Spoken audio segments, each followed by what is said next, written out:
فاسألوا أهل الذكر إن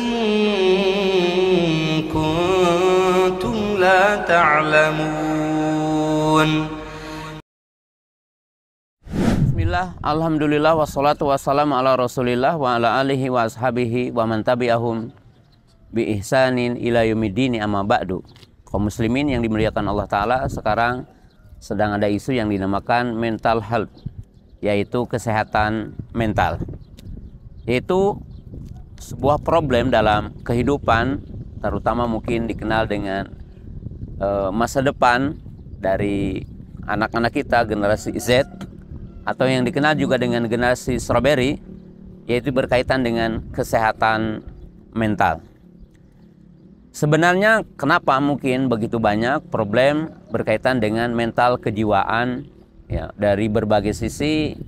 Mungkin banyaknya orang-orang yang sekarang timbul rasa takut, jenis kekecewaan, kemudian tidak mampu bertanding, kemudian merasa ya berbagai sisi berkaitan dengan mental. Sebenarnya apa sih? Nah, kalau saya secara pribadi dan meneliti, sebenarnya itu berawal dari persepsi yang salah tentang dunia pendidikan. Baik pendidikan yang itu dipahami oleh ruang lingkup keluarga, seorang bapak, seorang ibu, atau ruang lingkup dalam bentuk besar, yaitu lembaga pendidikan. Yaitu pendidikan yang kurang tepat, di mana pendidikan kita, terutama kita di Indonesia, baik dipahami oleh sosial masyarakat atau mungkin bahkan oleh lembaga-lembaga pendidikan, di mana kita berorientasi tentang kompetisi berkaitan dengan pengetahuan saja, kompetisi berkaitan dengan akademisi. Pendidikan kita tidak holistik, pendidikan yang tidak universal, menyeluruh, yaitu tentang edukasi berkaitan dengan intelektual, berkaitan dengan nilai pengetahuan, kemudian berkaitan dengan moral, etika, spiritual, dan yang ketiga tentunya berkaitan dengan kesehatan jasmani. Ya, untuk memiliki mental yang kuat, memiliki moral yang kuat, ya, dan memiliki ya tentunya kesehatan mental, tetap ya pendidikan kita harus universal, mutakamil dalam bahasa Arabnya, yang dikatakan holistik, universal. Jadi artinya pendidikan ini, jiwa manusia ini perlu dibimbing dari sisi ruhiyah. Ruhiyah ini berkaitan dengan emosional, spiritual, dan berkaitan dengan intelektual, dan berkaitan dengan fisik. Nah, contohnya kita harus paham juga kenapa terjadi mental yang kurang ataupun bermasalah mental. Tidak diragukan lagi, itu berawal dari kesehatan. Jadi perhatian kepada fisik, perhatian kepada jasmani itu kurang. Karena tentunya sangat berpengaruh orang yang punya masalah kesehatan, baik mungkin ya orang tidak memandang olahraga itu penting, atau ya bermain itu adalah penting. Memang kita hidup bukan untuk bermain, kita hidup untuk beribadah. Tetapi ada waktu-waktu bahwa jiwa ini perlu kepada istirahat, jiwa ini perlu kepada waktu cukup dari tidur. Nah, itu juga tidak boleh bagi orang tua tidak memperhatikan sisi ini. Nah, sisi yang kedua, kaum muslimin yang dimuliakan Allah Subhanahu wa Ta'ala, bahwa baik lembaga pendidikan ataupun orang tua sangat lemah dari sisi mendampingi anak berkaitan dengan emosionalnya, berkaitan dengan spiritualnya. Spiritual itu apa? Ya, kalau kita sebagai seorang mukmin, yaitu nilai iman, tujuan hidup, bimbingan untuk tujuan hidup. Ya, sekarang umpamanya kita berbicara tentang kompetisi dunia. Kompetisi mungkin anak nanti akan jadi pengusaha, anak akan dari berbagai sisi. Tapi kan kalau kita udah mengarahkan sejak awal bahwa tujuan kita hidup adalah ibadah, tujuan kita hidup adalah untuk mendapatkan ridho Allah, maka edukasi tentang iman, edukasi tentang takwa itu adalah sangat penting. Tapi dari sisi lain, edukasi yang berkaitan dengan mental itu kenapa mungkin anak-anak hari ini mentalnya lemah gitu ya. Ya kalau sekarang mungkin ada berita-berita seperti PNS sudah diangkat, kemudian setelah itu tiba-tiba resign, tiba-tiba mengundurkan diri. Kenapa? Karena tidak sanggup, ya umpamanya ditempatkan di tempat yang jauh, tidak sanggup sekarang kalau menghadapi tentang atasannya, kemudian ya berbagai sisi, umpamanya melihat wah ini kurang lah berkaitan dengan seberapa kita akan mendapatkan, padahal belum kerja itu. Nah, mental seperti ini kan itu terlewatkan itu, baik oleh orang tua ataupun sekolah. Mestinya apa? Mental, artinya kalau diistilahkan bahwa mental umpamanya khairunas anfa'ulinnas. Sebaik-baik orang itu adalah orang yang memberi manfaat kepada orang.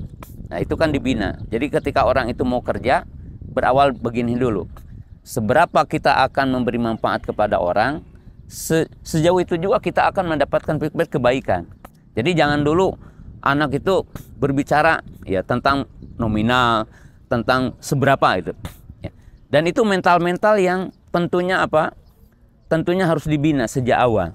Kepribadian. Nah, terkadang kita mungkin di rumah, mohon maaf bisa dikatakan, ada orang menengah ke atas, ya dari sisi ekonomi.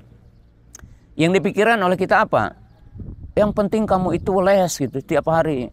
Ini les matematika, les fisika, dan yang lainnya gitu. Nah, menyangka bahwa anak ini akan mampu berkompetisi hanya dengan pengetahuan. Orang tuanya bahkan istilahnya itu mendoktrin, ya pokoknya kamu gak usah bicara tentang apa itu mencuci, apa itu membersihkan rumah gitu ya. Yang dibicarakan itu yang penting kamu pintar, yang penting kamu matematikanya nilainya sekian. Nah, tapi lupa bahwa anak itu hidup akan mendapatkan tantangan. Anak ini hidup akan mendapatkan berbagai problematika. Nah, kita lupa tidak mendidik itu. Kita tidak membimbing itu. Nah, dan jangan lupa ya, kenapa terjadi sekarang mungkin mental anak-anak kita itu bisa dikatakan mungkin bermasalah ya. Jangan lupa, karena kita jarang duduk dengan anak, jarang kita berdiskusi dengan anak, jarang kita itu memberikan anak untuk bisa berdiskusi dengan kita. Mereka bisa cerita dengan kita. Jadi berawal dari kita tidak mengayomi ya, berawal dari kita tidak pernah duduk, berawal dari kita jarang berdiskusi dengan anak, maka anak kita itu tidak mendapatkan mental. Apa yang dirasakan oleh anak kita, ya baik dari sekolah, guru-gurunya memberikan, ya istilahnya doktrin, nilai semuanya gitu. Orang tuanya juga sama. Dan tidak pernah kita menghargai anak dari perbedaan kemampuannya, perbedaan yang berkaitan dengan minat bakatnya. Tidak pernah, itu kan jarang atau bahkan jarang kita sebagai orang tua mendeteksi sebenarnya anak kita itu maunya kemana. Anak kita ini maunya apa. Anak kita itu kemampuannya apa. Ya, maka diistilahkan anak itu antara obsesi kita dengan harapan. Jadi antara harapan anak dengan obsesi kita kadang berseberangan. Dan ini jangan lupa awal dari dikatakan awal dari perusakan mental. Ya. Tapi kalau kita sadar bahwa anak kita itu bukan hanya mengetahui sesuatu, bukan hanya banyak pengetahuan, tetapi anak itu adalah memiliki mental. Bagaimana kita cara menanamkan mental ya? Dari berbagai sisi, hal-hal yang kecil, ya dibina, ya didekati, dan memang sama gini maksudnya. Kaum muslimin yang dirahmati Allah Ta'ala, seperti berpikir ada tahapannya. Berpikir juga pengetahuan dari mulai kita tahu. Contoh kita, apa ada di antara kita yang tahu sinus kosinus sebelum kita tahu tentang tambah menambah dan kurang mengurang? Apakah ada di antara kita yang tahu cara menghitung, mungkin menghitung ya ruangan yang sudut, ruangan yang segi 4 gitu, tanpa kita mengetahui 5 tambah 5 10, 2 tambah 2 4, kan tidak mungkin. Nah, demikian juga kita harus sadar, kaum muslimin harus sadar, semua kita harus sadar bahwa mental pun ada tahapannya. Mental pun harus dididik dan harus berkembang. Nah, sehingga dengan istilah sekarang disebutkan pendidikan itu, untuk apa? Pendidikan itu adalah proses perjalanan hidup. Jadi semua apa yang dilewati itu akan membangun mental, akan membangun keberanian. Saya kasih contoh sederhana saja. Bagaimana anak punya kemandirian, bagaimana anak itu punya mental. Coba aja sekarang seorang bapak jangan sulit-sulit kasih anak uang 200.000, anak kita punya 3.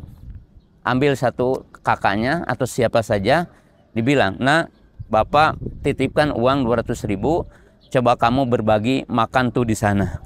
Buktikan bagaimana anak kita punya empati, buktikan anak kita bisa berkomunikasi dengan kakak dan adiknya, buktikan anak kita itu adalah bisa berkolaborasi.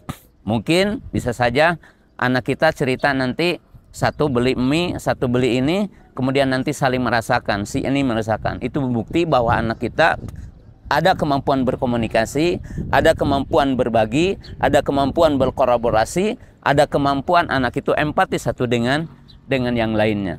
Jadi anak itu jangan hanya diceritain tentang seberapa yang harus diketahui, tapi itu adalah penting. Kemudian poin yang terakhir yang sangat penting bagi kita, bahwa ya anak harus dididik, diberikan bimbingan tentang bagaimana mengakses informasi. Jadi artinya ada dua sisi. Apa yang menjadikan anak, mungkin hari ini anak muda FOMO istilahnya itu, ketakutan dengan sekarang udah ada AI gitu. Gimana nanti saya gitu. Ini sekarang udah ini dunia kerja udah menggunakan berbagai teknologi dan sebagainya. Nah, anak kita berarti tidak bisa dipungkiri akan tahu itu. Tapi orang tua harus melakukan dua edukasi. Edukasi yang pertama, kita tetap mengatakan begini, bahwa nak, hati-hati dari semua berita itu tidak semuanya benar, dan kamu harus bisa untuk mendeteksi semuanya. Yang kedua, berikan motivasi gini, yang dinamakan grow mindset, bukan fixed mindset. Nah, kalau kamu tahu apa yang ada hari ini teknologi, itu semuanya diciptakan oleh manusia. Berarti jangan takut, karena semua kemajuan tidak jadi sendirinya.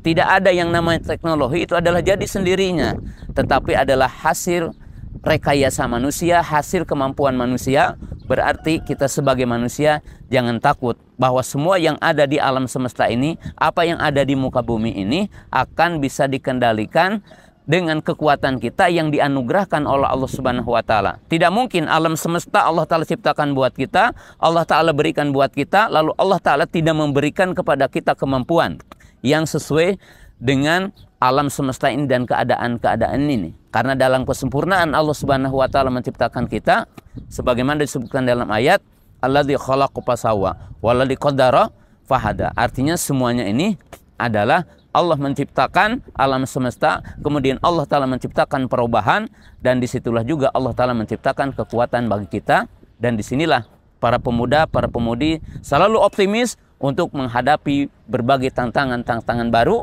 karena orang yang selalu belajar, orang yang selalu kritis kreatif akan diberikan pintu-pintu untuk melakukan hal-hal yang baru. Assalamualaikum warahmatullahi wabarakatuh.